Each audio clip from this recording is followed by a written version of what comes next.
2000. Sorry. And here to present are Scott Healy and Doug Forgue.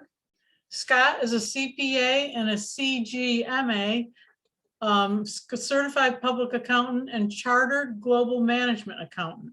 He has advised individuals and small businesses in the areas of accounting and taxes since 1984. Initially in a small Newark-based firm, then as a partner in a larger regional firm, and now in late 2020, he has established his own firm, Scott Healy CPA PLLC in Newark. Scott currently serves as board chair of the Newark Wayne Community Hospital, is a past president and member of the Newark Rotary Club, and treasurer for Rotary District 7120. Pretty impressive, Doug, or Scott. And Doug is a certified public accountant, has been in public accounting since 1989. He has worked with Scott Healy for the past 20 years in Newark.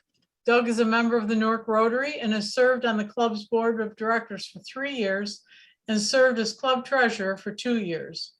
Doug is the treasurer of the Newark Arcadia Historical Society and is a past board member for the Greater Newark Chamber of Commerce. He also served as a board member for the Canandaigua Federal Credit Union for 12 years. So we're going to get started. We're just going to ask you to keep your questions till the end. And also, if you are want to mute your connection during the presentation, it probably will stop any back noises that we will be getting. So let's get started. Thanks, Diana. We appreciate the opportunity to be with you all today and share a little information with you. I'm just going to start with kind of a general overview of what we're going to do. I'm going to cover some business tax provisions, then Doug's going to get into some individual tax related items, and then I'll finish up with a few other miscellaneous things, and we'll try to provide enough time for some questions and answers. I think Stacy sent out an email with an attachment, a PDF attachment of all the slides. So the material should be available to everyone. So don't feel you have to take crazy notes or pay attention to everything on the screen. As Diana said, we'll do some questions and answers at the end, but if you have something that comes up along the way and you want to throw it in the chat box so we don't forget it, feel free to do that. So with that, we'll get started. First item, just a couple of things that we wanted to point out, and I guess at holiday time, this first item makes sense. There was a provision that was in the law only for 2 years. This is the final year where business meals were 100% deductible instead of only 50% deductible. So because of that, I'm taking everyone out to lunch on Friday, get it in before the end of the year. That reverts back the start of the new year to the old rules of 50%. Just pointing out for self-employed people, the Social Security wage base for this year in 2022 is $147,000.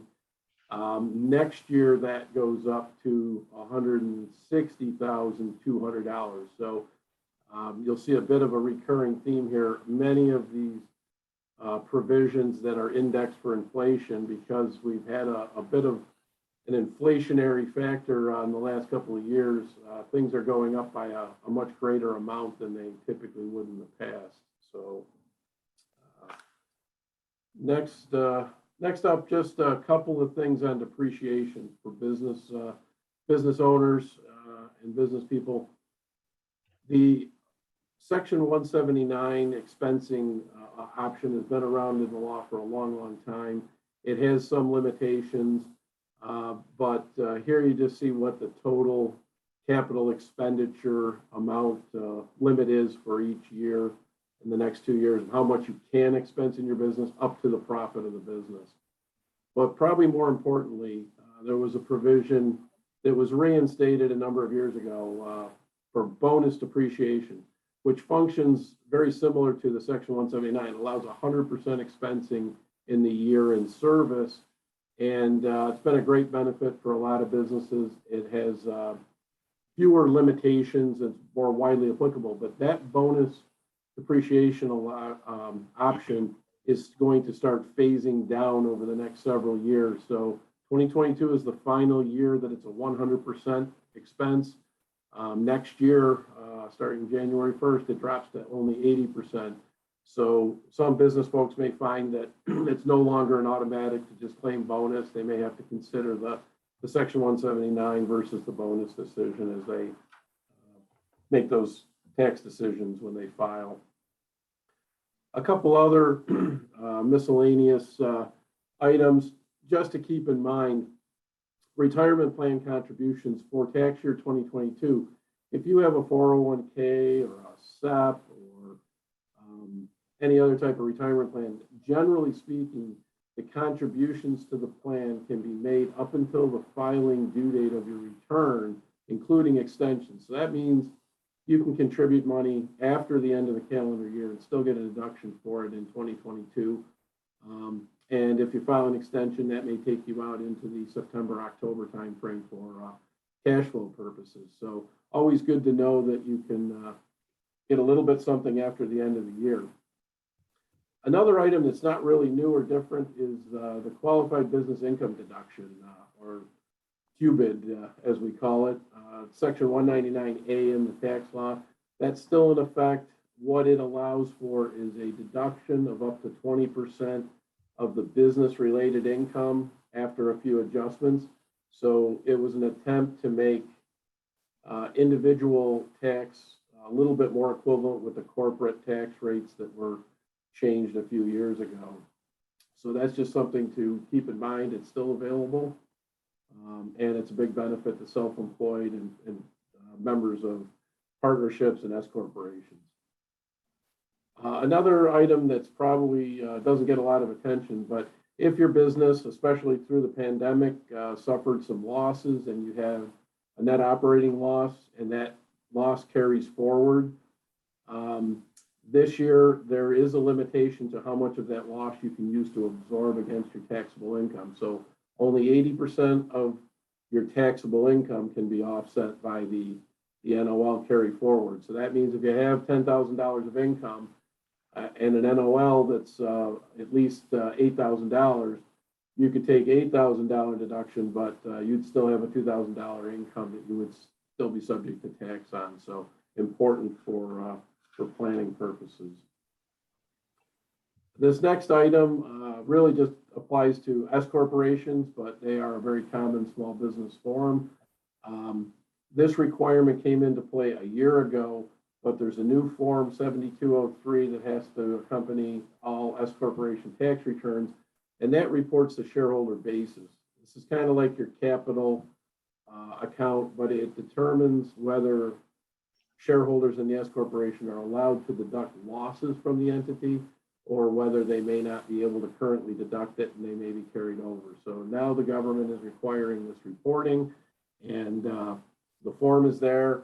It should also be copied into the shareholders Schedule K1 package, so they have that information along with their share of income to report to their tax preparer or professional. Couple other reminders. One of the big topics in the last couple of years was the employer retention credit, or ERTC. This was a COVID provision that came out very early on after things shut down. And the basic idea behind it was to encourage employers to retain employees and continue them on payroll, even if the business may have been shut down under some of the COVID orders or regulations. We have not gone past the time frame to file for this. It's still available. We're still looking at this for some of our small business clients. It's a good thing to consider if you haven't claimed it. It's not automatic, and it does require some calculation and interplay with PPP loan forgiveness and other things. So it's important to take a look, but the calendar is ticking. Sometime during the next year, the statute of limitations will expire on the ability to file claims for the 2020 tax year. One of the other ERTC provisions, though, was for what was termed a recovery startup business. So if it was a new business that commenced after February 15th, 2020, average annual gross receipts of less than $1 million, they didn't have to follow all the other rules to be eligible for the ERTC. They just could get it because they were a new business. So definitely worth looking for if you started your business in 2020, and it can be fairly valuable. I know I was fortunate enough to take advantage of it myself, so a little firsthand information there. So again, not too late to claim these things. They can be done on amended tax returns. So there's a lot of money out there for small businesses if they just try to look for it. Scott, can I just Yeah, go ahead, intercede? Doug. No, one comment, just, it's not in the slide, but it's very important. Because it's, for those that get this credit, if you get a refund and you file an amended, say for 2020, one of those quarters in 2020 or 2021, once you receive the refund, which now at this point won't most likely be the 2023, that's not income in 2023. How the IRS would like you to treat that is you have to go back to the year of the credit.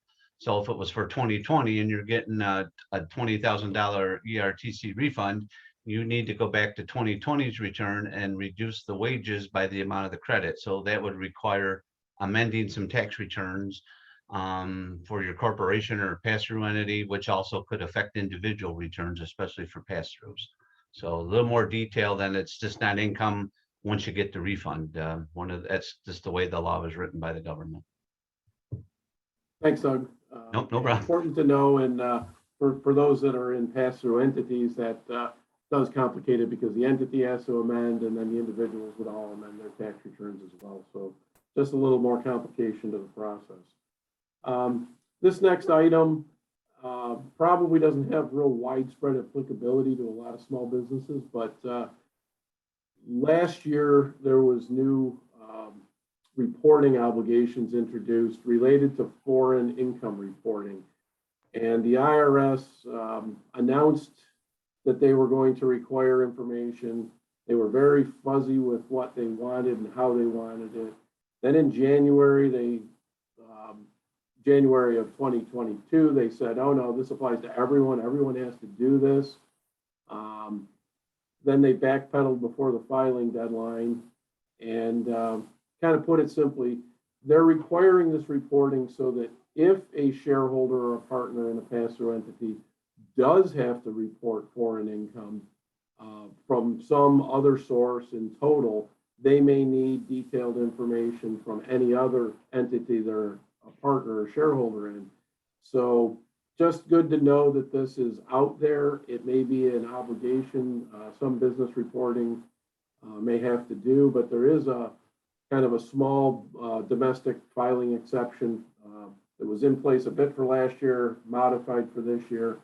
And essentially, it just says that if you have no foreign income or foreign transactional activity, and your owners are all U.S. citizens or resident aliens, and the owners are notified by the entity when, at least no later when the K-1 is furnished, that they will not receive this reporting unless they request it, then the business entity doesn't have to file this additional reporting. So just a process there. And I think if anybody's in a small partnership or S corporation, you probably know the partners pretty well, and you know if this would apply. But occasionally that branches out, and you get a little wider dispersion, and somebody might be subject to this reporting and might trigger the obligation on the entity. So just kind of keep that in mind if there is any foreign related issues.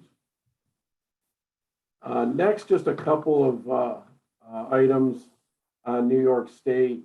This became a hot button issue really a year ago, and it originated out of the 2018 tax law changes. But when they instituted the so-called state and local tax cap or SALT cap, it meant that individuals can only deduct up to $10,000 of state and local income taxes and property taxes. That meant for a lot of business owners, they may not get a full tax deduction for taxes they paid. So many states, New York included, tried to formulate a workaround for that. And what developed was what's known as the pass-through entity tax, or as we nickname it, PTET. The New York State PTET scheme is totally online with New York State through their online service portal. The estimated tax payments are quarterly, they're due.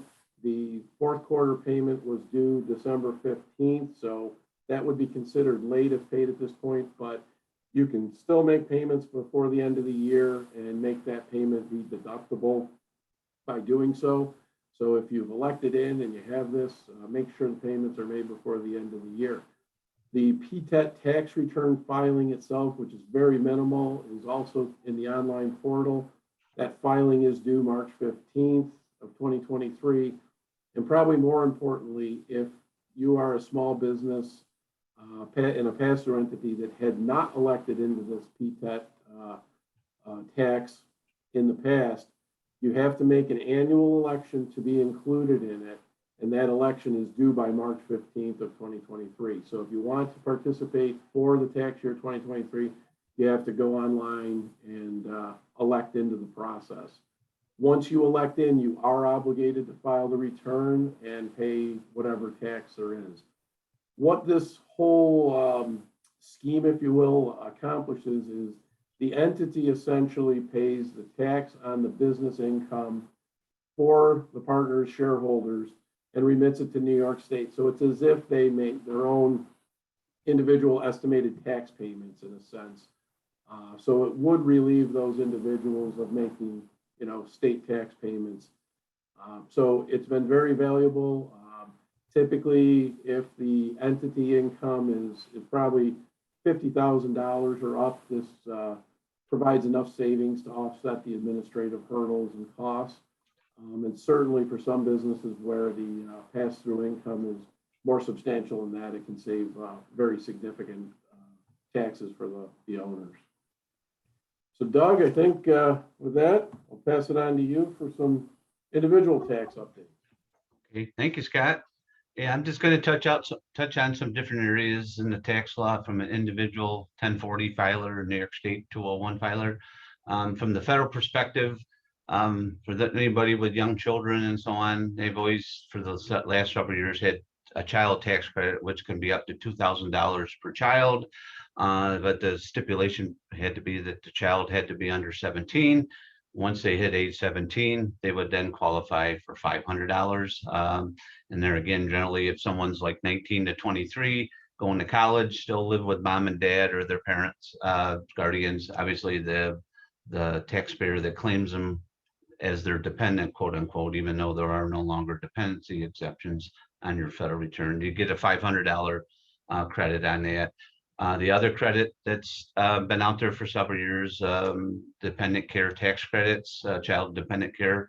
So if someone has daycare expense, which obviously I don't have that anymore, but I remember how expensive it was, and I understand it's much more expensive these days. So based on your modified adjusted gross income and your filing status, you can qualify certain expenses of up to $3,000 for your first dependent child, and up to $6,000 for 2 or more dependency exemptions on for your children. And then dollar-wise, the tax credit for the first dependent would be a maximum for about $1,000.50. And one of the things I wanted to mention, a tax credit is obviously much more favorable than a tax deduction. You can write off your charitable contributions if you itemize, but that reduces your taxable income. Or in this case, $1,050 federal tax credit for child care credit. If you had a federal tax liability of $3,000, it would reduce that by $1,050 or $1,950. So obviously a tax credit reduces your federal tax dollar for dollar. So a federal tax credit is much more advantageous to you than a federal tax deduction. So just thought I'd point that out. And just to finish that point, so 2 or more dependents, the maximum credit is obviously double what it is for one, $2,100 for 2022. Doug, yes. Doug, quick before you go on, just a point to make for folks, if this applies to you, whether it's for yourself or other family members, both the child tax credit and the child and dependent care credits were pretty significantly enhanced for the past 2 years under some of the CARES Act provisions, and including the fact that many people were eligible to receive advanced tax credits that were paid out during the year that then had to kind of be accounted for when you filed your taxes. So the limits all, kind of reverted back to pre-pandemic act things, but one of the side consequences of that is some folks who receive these benefits may find that they're not going to either have as big a refund, or they may owe some tax because some of these benefits have been pared back pretty significantly to the pre-CARES Act level. So just careful to watch that. Thanks. Okay, thank you, Scott. So another big area, especially this time of year, we work with our clients with is related to capital gains or losses. And I probably don't want to bring up a sore subject, but with the market kind of not doing so well the last few months, and people's 401ks and other personal investments are most likely down in value compared to where they may have been a year ago. So we just want to stress that what we would tell our clients is it's still time where if you have some other capital gain incomes, especially maybe it was earned earlier, you sold off some stocks or some securities, or you sold some real estate and you made some long-term capital gains on the sale of some property, for example, there's still time that you could actually sell off some of your security investments right now that might be in your portfolio, non-retirement portfolio, just your personal investment account. So if some of those have what they call unrealized losses, they're just paper losses at this point, you could actually initiate those portion or all, depending on the situation, to sell off some of those investments to realize the loss. So if you had a $20,000 capital gain from earlier in the year when things were well, and you had $25,000 of investments on paper showed unrealized losses at this point, what you're currently holding, you could actually at least sell off $20,000 of those losses to recognize them and recognize that loss to wipe out your capital gain. So this is tax planning strategy we do every year, especially in December with our clients. But I think this year is much more relevant, important because of the drop off in the market value and everything of people's investments and so on over the last few months. But the other side of this too is sometimes if you your income is low enough, you could actually look at generating some capital gains. If you do have some investments that have maybe unrealized gains in your portfolio, you could take advantage of the lower capital gain rates, because one of the things that's very important to know about any investment held longer than 12 months is considered a long-term capital gain transaction, which means it could be subject to a federal tax rate as low as 0% or no higher than 20%, depending on where all your other income in your return is, such as your wages, your other interest and capital dividend income and rental property income and pass-through entities and self-employment income. So there is the potential that for some taxpayers, depending on if their other income is low enough, they could generate some capital gains and not necessarily pay a tax, but at the very least pay a much lower tax federally than they would on, say, their self-employment income or their W-2 income. Going to move on to the deduction side of things here. Obviously, back when they passed the Tax Cuts and Jobs Act that was passed by President Trump almost 5 years ago now, it went into effect. This is the end of our 5th year, 2022. Most people before that, in 2017 and before, most people with their state local taxes and mortgage interest and so on could itemize. But we saw a significant drop with our clients in 2018, where most people ultimately ended up taking the standard deduction. So just wanted to mention that for this year, married, filing joint, your standard deduction is $25,900, and it goes up $1,800 for next year, $27,700. Goes along with what Scott mentioned a few moments ago with inflation and cost of living adjustments being somewhat higher levels than they have been in many, many years. We've seen a lot of increase in the thresholds, and even the tax brackets have expanded for 2023 compared to 2022. But just wanted to point out that most likely most of you probably do take the standard deduction now. We probably have more clients now to itemize on their New York return than they do on their federal, when before it kind of was the other way. But Scott mentioned this earlier with the PTET provision, state and local taxes, the SALT cap, as they call it, that's still in effect at 10,000. So if you live in the New York state, a high tax state, you paid income taxes withheld out of your W-2 income, you're self-employed, you pay estimated tax.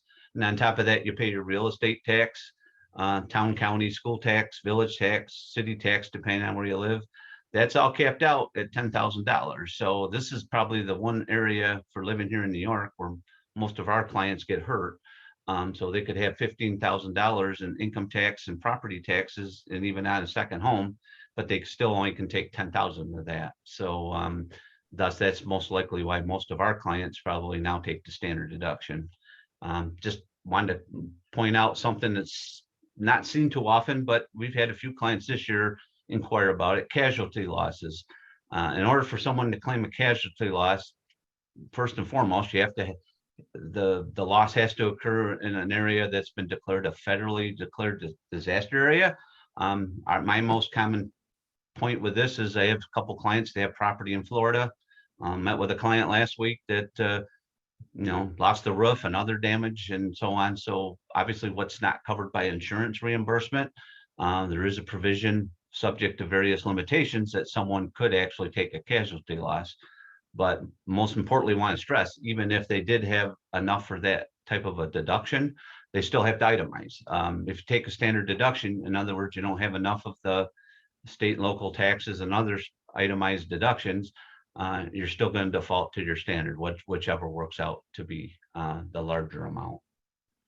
A big area that's still in the tax law is charitable contributions. So obviously, if someone itemizes and is a significant donor to various organizations, those that applies to, you have a cash payment deduction of cap of 60% of a taxpayer's adjusted gross income. And then the other little quirk that changed in the tax law this past year, it reverted back to what it was, say, from 2019 before the pandemic. You did have a provision that a single person could claim $300 in 2021 if they did not itemize and took the standard. Married, filing joint could take $600 in charity. It was just basically an add-on to their standard deduction. Well, that went away at 12/31/21. So for this year, barring any major change in Washington, which I wouldn't expect at this point, we're not likely to see that add back for the standard deduction filers. Just a couple other points with charity items. Some clients, you have the ability to have an appreciated stock. You can donate that to a charitable organization and get a deduction for the value. And actually, the more important part is you save paying any potential capital gains if you sold that appreciated stock. So that's still a viable option for those clients that would apply to. Another area of the tax law that's still been around for quite a few years is what we call a qualified charitable contribution, or QCD. This is done by anyone once they reach age 70 and a half, which used to be the age where taxpayers would have to take out what's called a required minimum distribution out of their IRA account, individual retirement account. But the provision allows for a taxpayer to have a distribution out of their retirement IRA account paid directly to a qualified charity. And the reason this is very important is obviously, since less taxpayers itemize these days with the new standard deduction limits, someone could take $10,000 out of their IRA and they could actually have that remitted directly to their qualified charity, such as, say, the Red Cross or the Cancer Society or their church, a qualified 501c3 organization. That $10,000 distribution would not be taxable to them. It would just be noted on their 1040 that they made this qualified charity contribution. And then the other side of this is if you get that benefit of not claiming that $10,000 withdrawal that went to your charity, you can't double dip and then say, I want to deduct that as well. So basically it's an offset of your taxable income, and you can't deduct the amount that went to the charity. So at the end of the day, It's a win-win proposition. You don't have to itemize to get a charitable benefit still, because you can actually reduce your taxable income from your IRA withdrawal once you're over that age 70 and a half. Going to kind of switch gears now, state and gift tax provisions that are in the tax law. Probably these amounts won't apply to most of us, but anyway, for 2022, someone has basically an estate basis of gross value of $12,060,000. They're not going to have to file an estate tax return. So it's very rare that most taxpayers today do not have to file that return, only probably the most wealthy of Americans. And then just wanted to provide you how much of an increase the 23 amount is. It went up about $860,000 to almost $13 million for 2023. Probably the one area that makes more sense and more people deal with is sometimes, especially this time of year, I'll just reference maybe parents like to give their children, even their adult children, cash, try to get their estate value down for various other reasons, and not necessarily for estate tax purposes, but for other reasons. But the exclusion for 2022 is $16,000. Well, so what that means is that any individual, obviously in this case, maybe a mom or dad wants to give their children, one child, for example, they could give each of 4 children $16,000 each. Two sides of that transaction. The gift tax exclusion means that they don't have to file a gift tax return if it's $16,000 or less. And also the other side, the recipient, the child that receives the $16,000, a gift of any amount is not taxable to the recipient. And then just because of inflation adjustments, cost of living adjustments, that exclusion goes up $1,000 to $17,000 for 2023. So there again, that's been in, that's probably about more things that we see where people are trying to give money to their children or their family and somewhat reduce their estate for various other reasons, not necessarily that estate tax provision. Some pre-tax benefits that are still in the tax law. Some of you may have or been or heard of them. As one is called a flexible spending arrangement. This is a sponsored plan by an employer that allows them to reimburse an employee for healthcare and dependent care expenses. So if someone, if wanted to fund this, it's a pre-tax benefit for that employee. So the benefit to them is if they elected to put, say, $20,000 or $2,000 out of their paycheck and into their flexible spending arrangement account, they won't pay any federal, New York State, or more importantly, Social Security and Medicare tax. So it's completely a tax-free benefit to the employee's perspective. But then they can turn around and pay $500 for a new pair of eyeglasses, and they can turn that in and get reimbursed for it through their employer, through the benefit program that the employer sponsors. So there again, it's a win-win. You're going to have these expenses anyway, but it's a way that you're able to save income taxes for all parties on this situation. So we just wanted to show you that the maximum contribution limit for this year is $2,850, and increasing $200 to $3,050 for 2023. The other common thing that we see is health savings accounts. So one of the couple stipulations with health savings accounts is that in order to have a health savings account, you must have a high deductible healthcare plan, which more and more we see that most clients that we deal with, their employers, or if they're in business for themselves, that this is obviously, generally speaking, the cheaper option than the plans we used to see a few years ago where you had the lower deductibles and so on. So basically, if you have to pay more for office visits and blood work and other medical procedures and eyeglasses up to a certain amount before you reach your deductible limit, obviously the trade-off is the premiums, generally speaking, are cheaper than the old type of plans where there was maybe a $15 copay. But from the tax side of this, an individual can fund up to $3,650, and a family can put it in up to $7,300. And there again, this can be set up either through an employer where you can actually save the federal, New York State and Social Security Medicare tax.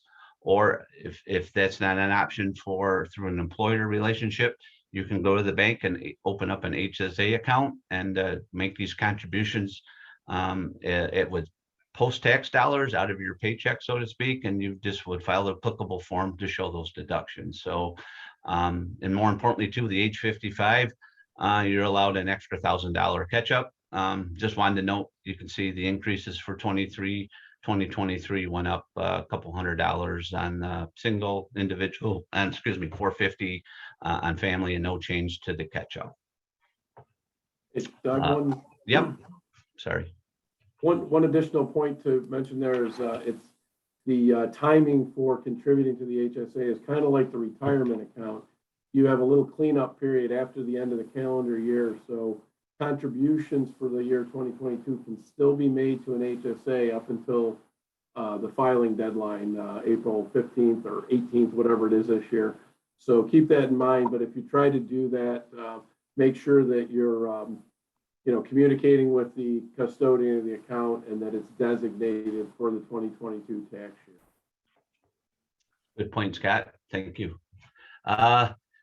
Here's an interesting change in not really a change in this form. The 1099-K has been around for many, many years, and most individuals, it's a business form mostly, but what's changed that could affect a lot of individuals going forward in 22 is if you deal with an eBay, a PayPal, Venmo, Etsy, to name many among others, but those seem to be the big four that a lot of I've heard of and clients have worked with. But what's changed for 2022 is that if any individual is paid $600 or more in 2022, they now most likely will receive a 1099-K, where before this year, the threshold was $20,000. So you can see that's a pretty significant drop, where if you sold some things on eBay and it was $1,000, say in 2021,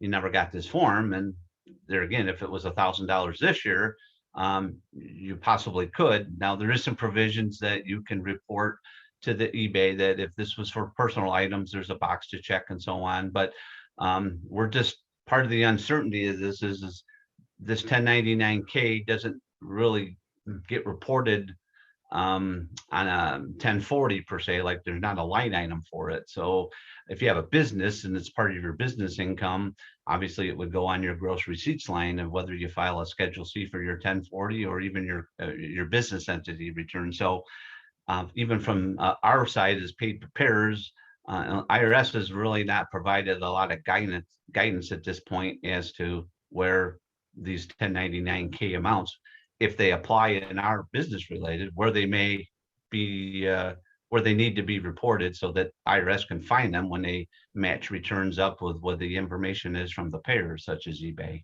So it's going to be an interesting filing season from our perspective as paid preparers, because we're going to have a lot of clients that may get these and not have any clue what they are. And, so it's just a few more details that we need to ask our clients going forward if they do receive these forms.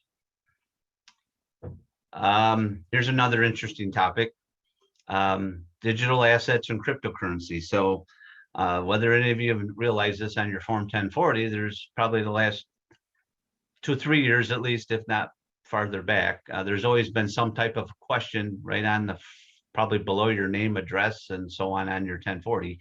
But this year they came out with a new way it's worded. So basically there's a question asking every taxpayer if they received either from a reward, award, or payment of property or services, or if they sold, exchanged, or otherwise disposed of a digital asset or a financial interest in a digital asset. And there again, most people, either they're going to know what a digital asset is or what cryptocurrency is, or they've heard of it. But obviously, this is going to cause it's just become more of an issue in the last few years, and IRS is trying to clamp down on this and regulate it a lot better and have some control over it. And they've trying to have to come up with a game plan from their perspective of how to how to enforce this from a tax perspective, but it's very, very detailed, and there's a lot of examples. And obviously, we could talk forever about this, but that's really not our purpose right now. We just want to bring this to your attention that if you deal with these items, digital assets and cryptocurrency, just be aware that there are tax reporting requirements that you may need to follow. And obviously, if you're not sure about that, obviously that's where you may need to consult with an outside tax preparer and so on. So, because it's very detailed, and obviously there's penalties and other consequences if things aren't reported. And how you answer this question, if you answer it no, and because you're not sure or whatever, and it really is yes, obviously that has consequences as well. So, okay, couple other things going forward. Some future changes. Mentioned the tax law that went in effect, the Tax Cuts and Job Act of 28, it started in 2018. The individual provisions are scheduled to sunset or end as of 12/31/25. Of course, in tax law, nothing really has a, it has a due date or an expiration date, but as we know, or Scott and I know, that Congress in Washington can change tax laws at almost any time, and these dates could change. But as it currently stands, for the next 3 years, 23, 24, and 25, those Tax Cuts and Job Act provisions, the larger standard deduction, and many other items, they're still going to apply on individual 1040s. So we've got 3 more years of that, barring any change in Washington. Okay, here's another confusing thing. And if you haven't noticed by now, I don't think it's the accountants, it's probably the Congress likes acronyms. So this one's very confusing, but if many of you have read over the summer, it was more because of political reasons, but things happened to allow President Biden to sign into law on August 16th of this past summer, what's called the Inflation Reduction Act, or IRA, which can be very confusing because we already talked about individual retirement account IRA. So that just adds more confusion to tax law. But for my purposes, I will call it Inflation Reduction Act. But I just wanted to point out a couple important components that change that affect individual returns, namely this energy efficient home improvement credit that's effective January 1st, 2023. And it's actually scheduled to sunset 10 years later in 12/31/32, barring any changes. But most importantly, this is an annual tax credit of $1,200 per year.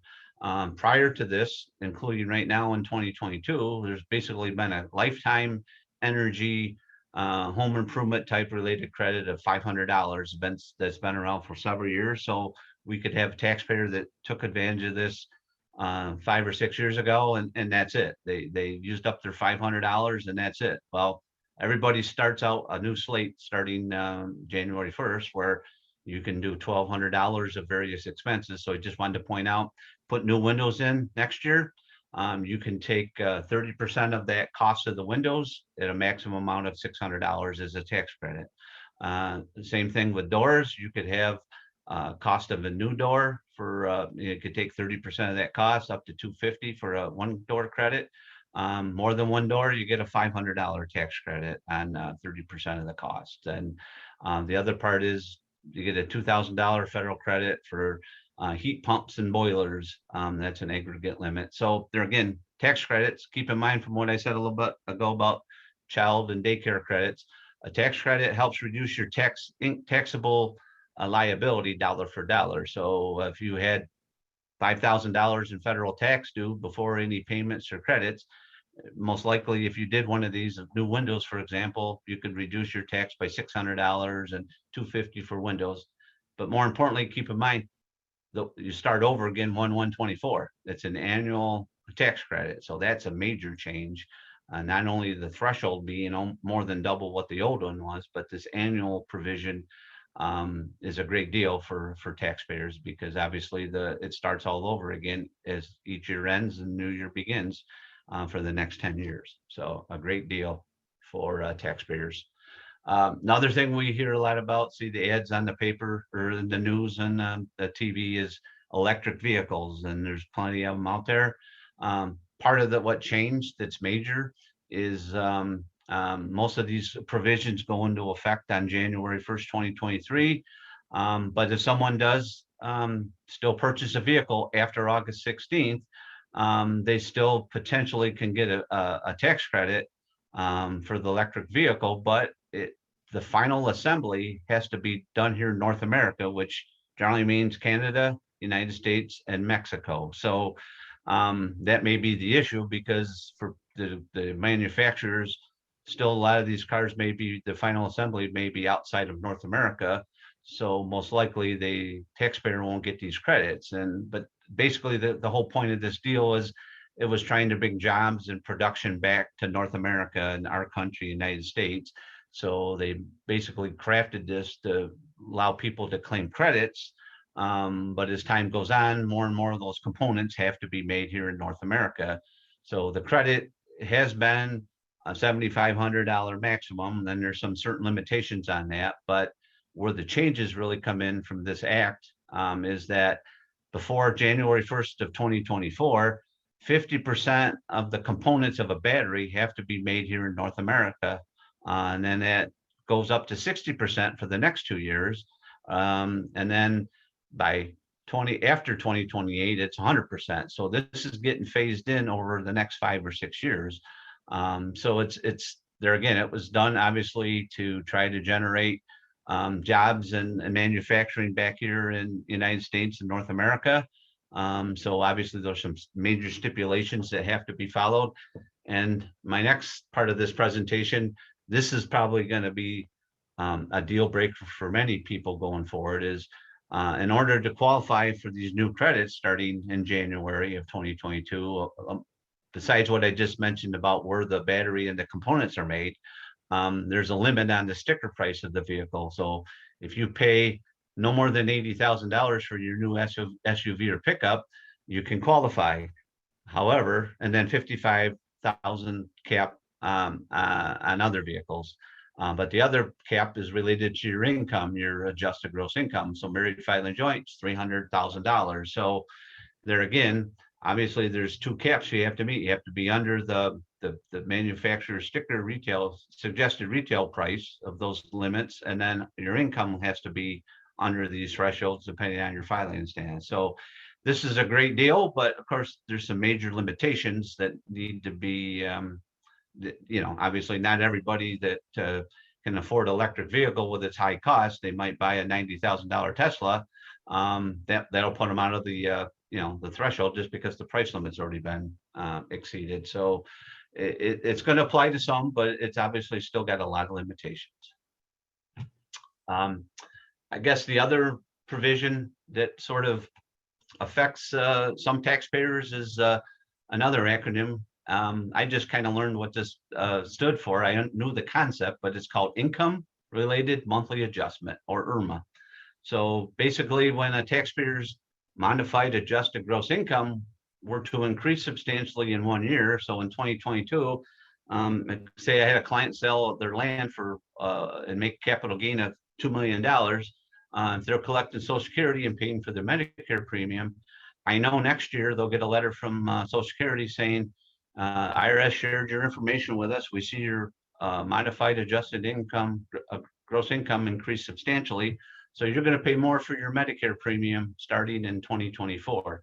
So it's sort of like a delayed effect, that the taxable event happens in 22. You get the information in 23, about this time, the fall of 2023, that your Medicare for 24 is going up. And then say next year, you don't have that $2 million capital gain. Your income's kind of back to where it was before you sold the land in 22. Then your Medicare premium 2 years from now will go back down to the normal level, the lower level that you're sort of used to. So this is kind of not an income tax provision. It's just a consequence of having a major increase in your taxable income in any 1 year, and you're collecting Social Security and paying for your Medicare premium. So just something we wanted you to be aware of, because we do see it with our clients occasionally. And I guess the final thing from my presentation, a lot of this has been in the news the last few months and ups and downs, but student loan forgiveness. Basically, all we can tell you right now is this program to try to forgive student loan debt of certain amounts and so on. It's currently on hold, but we just want to reiterate, basically the concept is it would not be taxable income to taxpayers. That was the stipulation of what the president had kind of come out with. So, but basically it's on a hold and maybe this will get resolved next year, maybe it won't, but there's nothing anybody can do about it right now for 2022 purposes to our knowledge. So with that, I guess we're at the question phase, and obviously. One more. Sure. Hot off the presses. Yes. Current information. It wouldn't be a tax presentation if something wasn't changing like while we were doing it. But as many of you may be aware, Congress is trying to pass a budget bill to avoid the shutdown of the government by Friday. They'd all like to go home for the holidays, but they have to do this. And a couple of provisions that have been generally regarded as, universally accepted provisions passed in both houses are what's referred to as the Secure 2.0 Act, and it affects some retirement changes. So right now, some of these provisions look like they're going to make their way into the budget bill and be passed before the end of the year. So just a quick couple items on it. It may require automatic enrollment in 401k plans. That means an employer would automatically enroll every new employee, and they could elect out if they so chose. It could allow employers to provide matching contributions if employees make student loan payments, pay down their student loan debt rather than deferring into the retirement plan. And probably most notable, one of the provisions is that it would increase the start date for required minimum distributions from a qualified plan. Currently, that's at age 72. Under this, it would go up to age 73 for next year, and then it would make its way up to 75 about 10 years more down the road. So those are just a couple of the items that are in there that may be effective and with a bill that could pass this week. So with that, thank you again for having us. If anybody has any questions, we'd be glad to take them. I know we're just about out of time here, so. We have our contact information here too. Feel free to unmute yourself if you want to just say out your question, or if you're shy, you can put in the chat and I'll read it out loud. Either way.